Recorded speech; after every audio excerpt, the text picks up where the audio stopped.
the Holy One, blessed be He, beyond any blessing, song, praise, and consolation.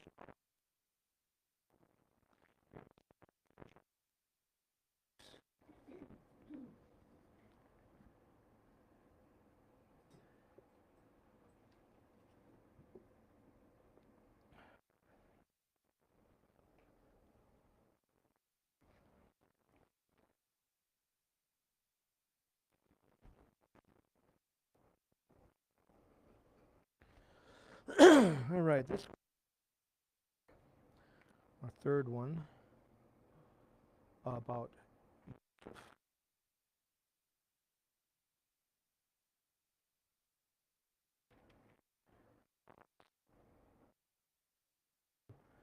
Binyamin has come with them, and they've had a big meal and everything, and they are leaving, and Joseph has his steward put his divining cup in Binyamin's bag. That's the persecution with his brothers. The tests, you can call them tests, but in a sense, it's a persecution. So to see where they're at, to see they've repented, to see the changes that they've made, right? And of course, it's found in Binyamin's bag. They all go back to Joseph because Joseph wants us to take Binyamin as his slave, right? And so Yehuda, who's the leader, Yehuda is the one who came up with the plan to sell him in the first place, right? So it's Yehuda who has told his father that he will be responsible for Binyamin, right? I will be responsible for him. And so Yehuda approaches Joseph and he says, let your servant say something to you privately, and don't be angry with your servant, for you are like Pharaoh himself. So he recognizes him in that sense, right? That he's authority.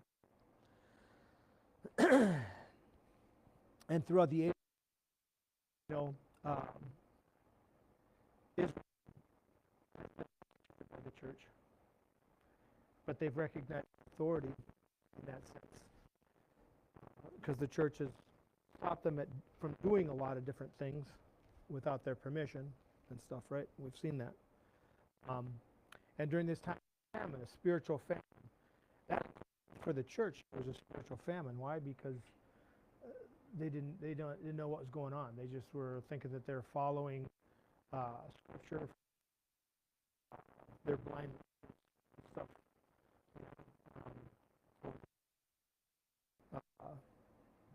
Just like Jacob, God was not showing him what was going on. He was behind a famine. And that's interesting because this is kind of I think in Joseph time is a kind of a taste of things to come because with the church literally banned reading the Bible. Yeah, be burned at the church banned reading the Bible unless you were a lay person, a person of the cloth, a leader. Then you were allowed to read it, but as an individual, you weren't allowed to read it. They outlawed it. They burned Torah scrolls, different things, sets of Talmud. They burned a lot of things, and just like in the days of Antiochus, they had below ground to study Torah, to learn and stuff like that. The thing is that we're looking at here too is that now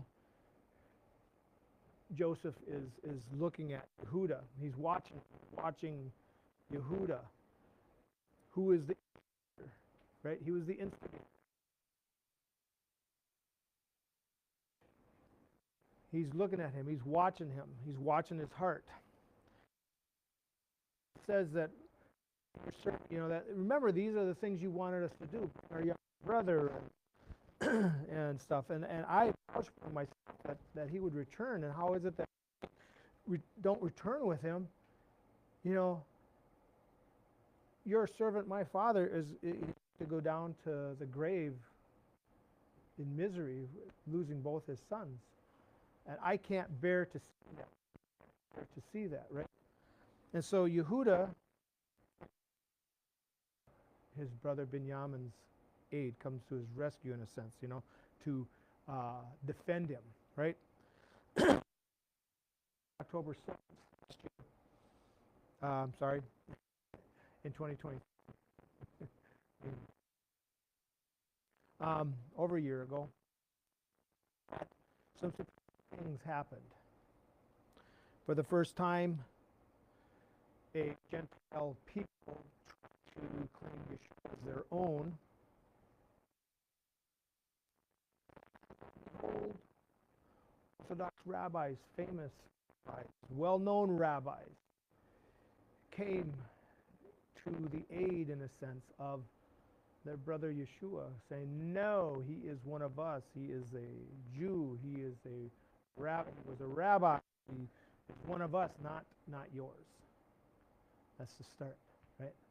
Came to defend him as a brother, as a true Israelite. Okay? We're starting to see this with Yehuda too. He's defending his younger brother. In essence, the like Binyamin, okay? It's like Binyamin.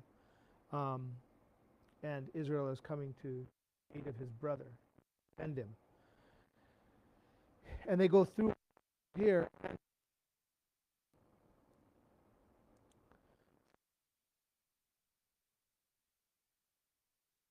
Feelings in front of his attendants.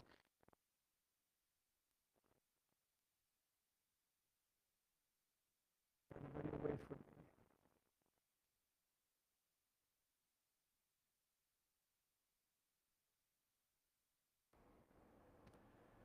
To his brothers who he was.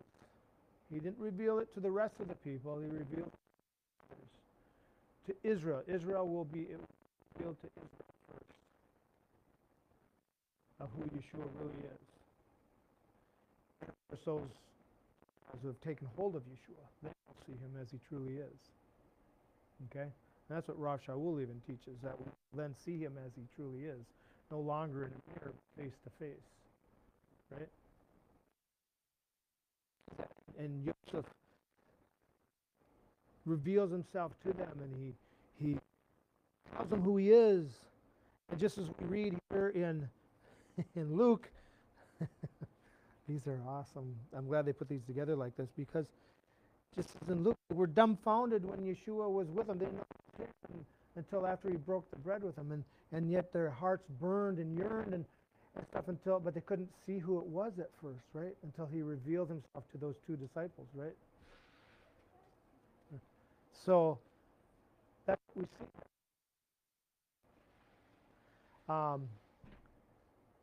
So those two, in essence, is like at that point, Joseph revealing himself to his brothers. They were dumbfounded. They couldn't speak. They were like, what?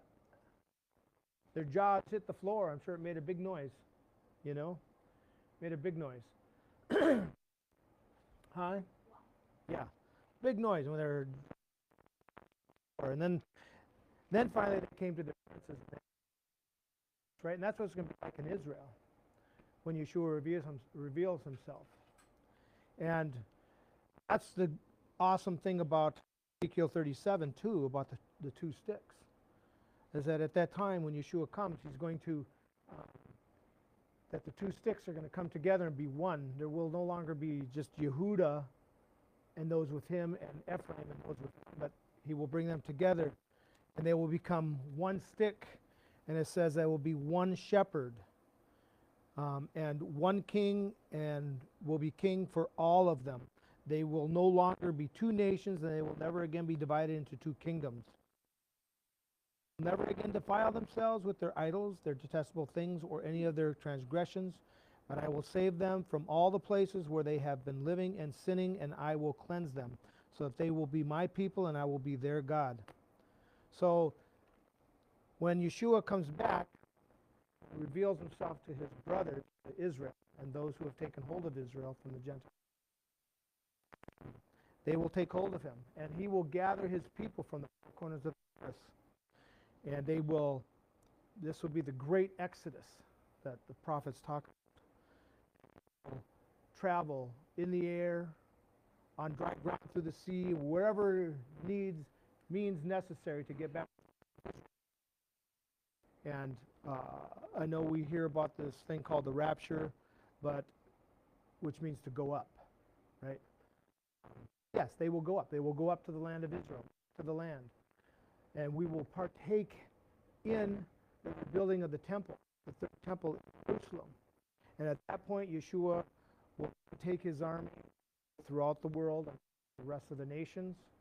And as it says too in Ezekiel, that the survival will go up every year to the festival of Sukkot. Why the festival of Sukkot? It's the festival of the nations. It's the festival God set apart for the nations. And they will come up and bring their percent of those nations. And it says those nations that refuse to do so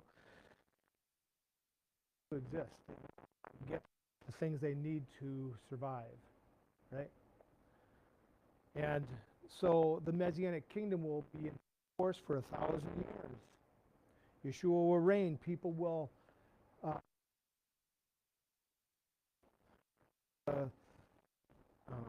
basically similar to what we have right now. There won't be stress, and there won't be the war, the disease and famine and stuff like that at that time. And just Joseph sends his brothers, they bring him in. And who is it that Jacob sends in to go in first? Yehuda, who returned to the land of Israel in 1947. Judah. Of Judah came first, and then the other tribes have followed since. And so see that, and and Joseph is taking care of them. Yeshua is taking care of his people. They're being fed. They're being taken care of. They're no longer hungry, right? And we see that. And it's going to be the same thing in the Messianic era. Yeshua is going to take care of us all.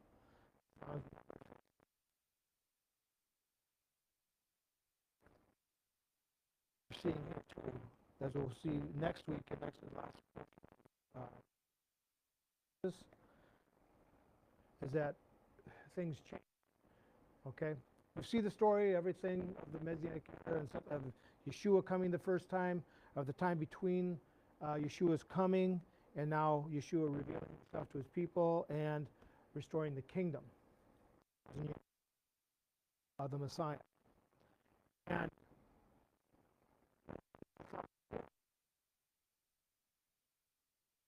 is released. Remember at the beginning he's chained up and thrown into the pit, the bottomless pit or whatever, right? But at the end of the 1,000 years, God releases him to go tempt the nations again, right? And comes the final battle we call Megiddo or Armageddon, the final battle between good and evil, between God and the adversary. Through the 1,000 years and seen the mighty miracles that took, and yet the adversary is still going to be able to raise an army of people to go and fight against God. And we go, how is that? How can that be? They've done all these things, right? And we can look and see God taking Israel out of Egypt and all the miracles that he did for them in the wilderness, and yet people couldn't believe. People couldn't walk with God, right? They couldn't see. They continued to walk in their evil ways, right? These different things, we see this stuff. And so that's what we have to look forward to right now, is that the Messianic era is coming. Because after the Messianic era, the final battle, the adversary is finally destroyed, and all his followers, as it says also in Ezekiel, that shall see. That's the lake of fire. Because when it refers to prophecy and stuff, when it refers to a cloud or a body of water, it's referring to a large crowd of people or angels. In this sense, the lake of fire is a bunch of people, and the adversary and those who followed him. A consuming fire will come from them, from within them, they will be consumed and they shall cease to exist. And that's why you but fear him who can kill both your soul and your body. Right? That's God. God's the only one who can do that. So, yes, there is a permanent death for those who take hold of the adversary and his ways, whether they realize it or not. Everybody is given an opportunity. Everybody, whether it's to hear the Torah, hear about Yeshua, or that God has already placed what is right in our hearts and what is evil. And that's why we refer to it as a conscience, right? Even those who do good but have never heard of the Torah or of Yeshua will be judged by what they did. Not by what they heard, but by what they did. That's why for us who have heard all to a high accountability, because we've heard this stuff. And if we don't do it, if we reject it, if we ways, we choose to go to the lake of fire. It's just the natural way of things. There's to choose blessing, choose good, do good, so that you can be blessed and live.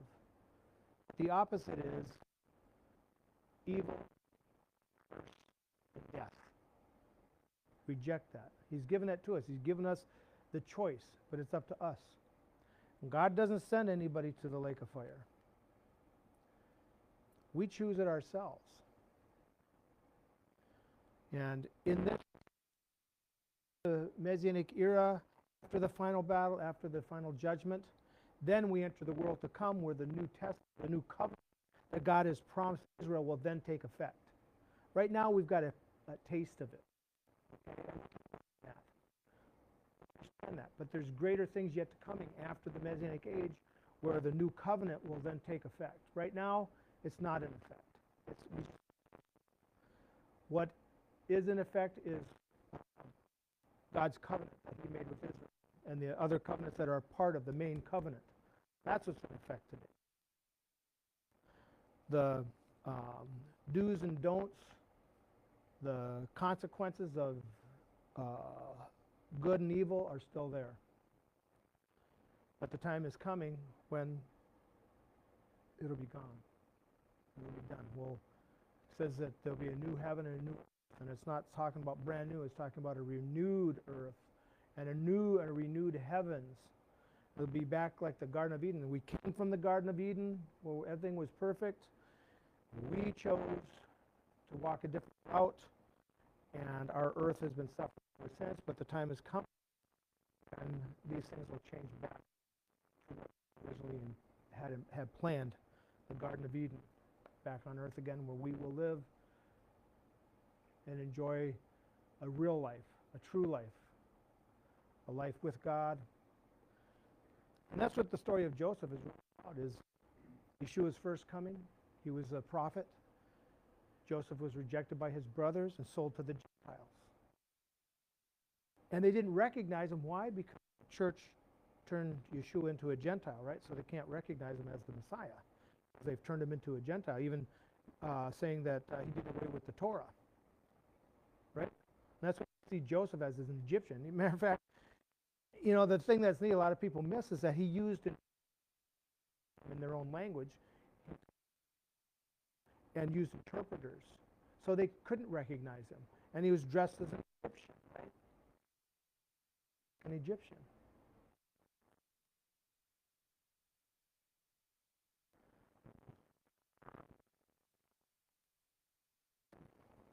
And Israel is being persecuted by Joseph in that same sense, okay? Joseph is testing them. They think he's Yeshua is testing Israel, but they think the church has persecuted Israel to a degree that's never been seen before for anybody. But the time is over with. The time is at the end. And now that Israel is starting to recognize that Yeshua is Jewish, rabbi, he's one of their own, that the Gentiles can't claim him anymore, is coming when, because then Yeshua, the Messianic movement and stuff, the time for his revealing is coming. I don't know when, but it's coming. We're starting to see the signs. We're starting to see the Euphrates River is drying up. It's almost dried up completely. And it says that at that kings of the east will then march on Israel. Okay? And we already know China and Russia really despise Israel.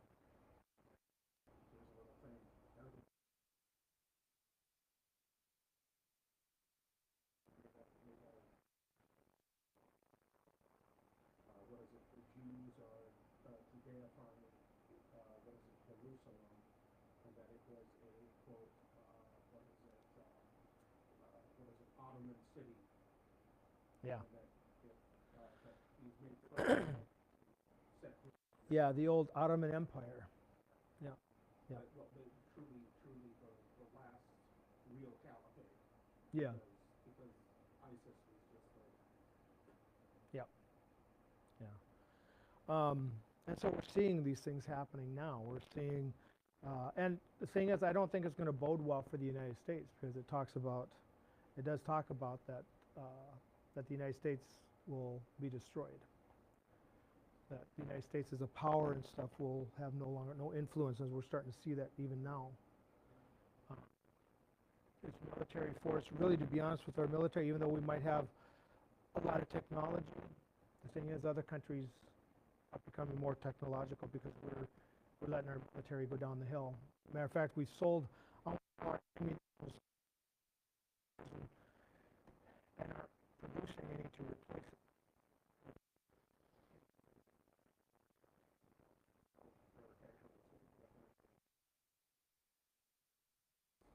also the one that said, or say that you could have two forms of math, and to make you feel better when you get a wrong answer. Yeah. And with the air attacks this past week, they're going to continue because of what we are continuing to do. As a nation, I think it's great that Trump is in and he's and stuff, but the thing is that punishment for our country is coming. But at this point, I think maybe we have a few years left that this country can repent and turn back. But the thing is that a lot of the damage has been done, especially to young people who are believing the left propaganda stuff, the evolution stuff like that. That we don't need to fear God because there is no God, and your morality is your morality. I have the different morality. Morality without God. Even the atheists, they have to have the morality has to come from someplace. But without God, then there's no morality. You're free to do whatever you want because there's nothing to hold you accountable. Then that's what their belief is, right? Without God, without the fear of God, then you can do what you want, right? But with the fear of God, knowing God is there, knowing that there is judgment for doing what's right and for what is doing wrong,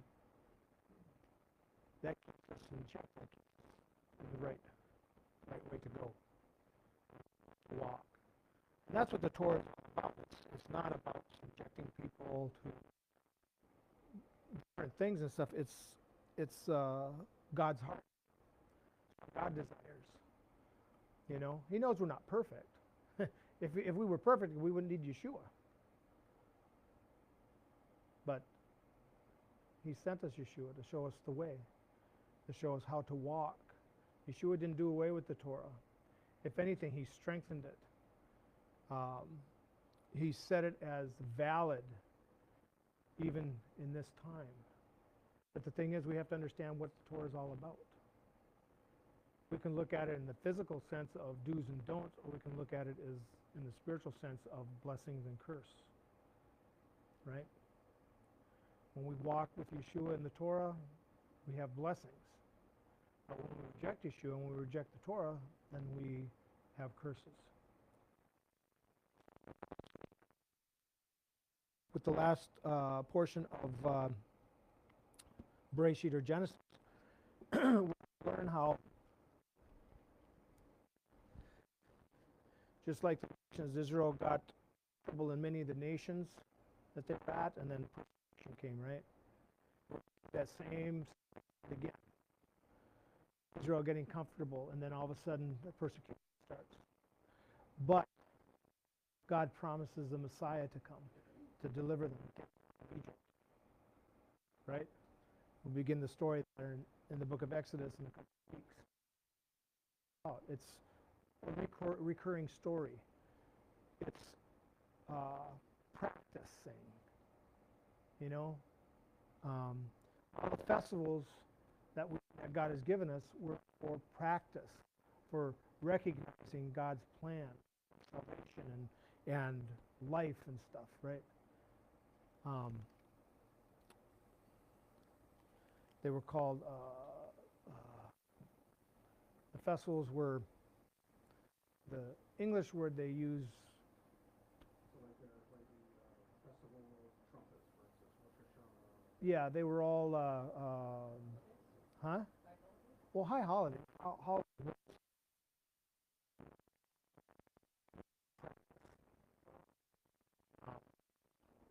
They are to practice or to look forward. And Rav Shaul did also in that they were rehearsals. There we go. And that Yeshua are pictures of God's plan at the very beginning, from the time of the creation of the universe all the way to the end. Interesting that you said the word beginning, because if you look at Hebrew, which is a very name, like the term Bereshit, which literally, so Beraj means of the greatest, because of the head, right? So you can imagine these things, it's plural, it's things before your head or before your eyes, and it can mean stories. Mm-hmm. So if you start out, it's all stories. Mm-hmm. Everything. Yeah. Yeah. And that's an interesting thing too, is that, see, Yeshua was what we refer to as an agadic rabbi, a rabbi who used stories to teach lessons, whereas Rav Shaul was a halakhic, used the Torah and what we refer to as the law to do his expounding, his teaching, you know, but they work hand in hand. So, but anyway, look at the times. We can see the sign. He said we would see them. If we recognize this stuff, if we're taking and practicing these things, we should see where we're at in this age, where we're at. The time is short. I don't know how short. You know, Yeshua said he didn't even know when he would be coming. Only God knows. Right? But we would know the times. We would know the times. We would see that it's near. Right? So it's near. Say no. Anybody who tries to date or anything like that, stay away from them, because God said, and Yeshua said, nobody will know. Even the rabbis even teach that if somebody tries to give a date or a time, they're false teachers. Stay away from them, because nobody knows. Only God knows. And how many times have we heard people give dates and times, and they've all passed by and nothing happened? And how many people fell away from belief because of it? A lot. A lot. So, all right, so bow your heads for the...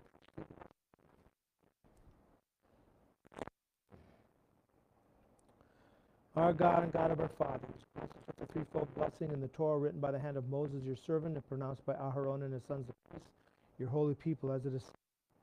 May the Lord bless you and protect you. May it be your will. May the Lord make his face shine on you and be gracious to you. May the Lord turn his face toward you and grant you peace. Yevarechecha Adonai v'yishmerecha. Ya'er Adonai panav elecha v'chunecha. Yisa Eleka Miasenka Shalom.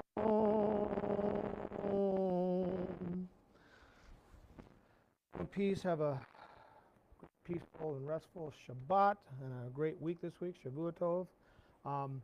Tuesday night, Torah Club will be on lesson 12.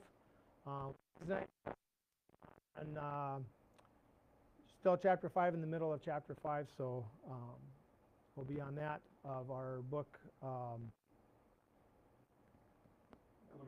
Elementary Principles. Thank you. And for now, we're done with festivals and parties, but the next one coming up in the next couple of months, and then Passover and so forth and so on. So, but of course, we'll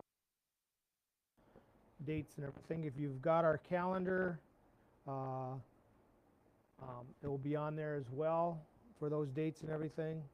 If you don't have a calendar, and whatever else.